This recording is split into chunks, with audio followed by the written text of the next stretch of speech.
सादर जय श्री कृष्ण। 24 मई पुरुषोत्तम मास का 8वां दिन है। आइए श्रद्धा पूर्वक 8वें दिन की पावन कथा का श्रवण करें और नियमों को जानें। अष्टम दिवस की कथा, अध्याय 8। राजा दृढ़धनवा का वनगमन और महर्षि वाल्मीकि से भेंट। सूत जी महाराज ने शौनकादि ऋषियों को कथा सुनाते हुए कहा, हे मुनियों, सुदेव नामक ब्राह्मण और उसकी पत्नी गौतमी ने जब वन में प्राण त्याग दिए, तब अपने कुछ पूर्व सात्विक कर्मों के प्रभाव से वो सुदेव अगले जन्म में चंद्रवंश में दृढ़धनवा नामक प्रतापी राजा बना। राजा दृढ़धनवा अत्यंत पराक्रमी और धर्मपरायण थे।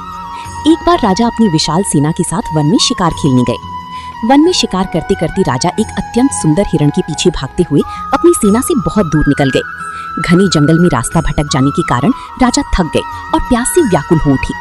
पानी की तलाश में भटकते भटकते वे एक अत्यंत रमणीक और शांत आश्रम में पहुंचे। ये परम ज्ञानी महर्षि वाल्मीकि का आश्रम था। आश्रम में महर्षि वाल्मीकि समाधि में लीन थे और उनकी तेज से पूरा वन प्रकाशित हो रहा था। राजा दृढ़धनवा ने महर्षि के चरणों में साष्टांग प्रणाम किया। जब महर्षि वाल्मीकि ने अपनी आंखें खोली तो राजा ने हाथ जोड़कर अपना परिचय दिया।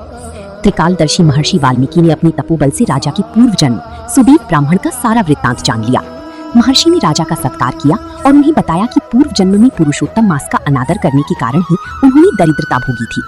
अगले अध्याय में हम जानेंगे कि महर्षि वाल्मीकि ने राजा को पुरुषोत्तम मास का क्या महत्व और व्रत विधान बताया। पूजन विधि। अष्टम दिवस। प्रातःकाल स्नान कर स्वच्छ वस्त्र धारण करें और सूर्य नारायण को जल का अर्घ्य दें।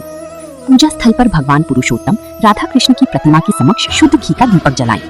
भगवान को लाल या पीले पुष्प, कुमकुम का तिलक और विशेष रूप से तुलसी दल अर्पित करें। ओम नमो भगवती वासुदेवाय मंत्र की एक माला 108 बार का श्रद्धा पूर्वक जाप करें।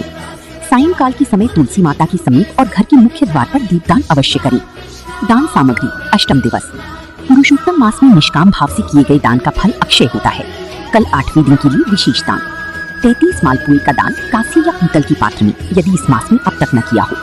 8वें दिन विशेष रूप से आंवला, काली तिल और सूती वस्त्रों का दान करना अत्यंत फलदायी माना गया है। ज्येष्ठ मास की गर्मी को देखते हुए किसी जरूरतमंद को जल से भरा मिट्टी का कलश, सत्तू या मौसमी फलों का दान करना महापुण्य है। गौशाला में जाकर गौमाता की सेवा करें और उन्हें चारा खिलाएं।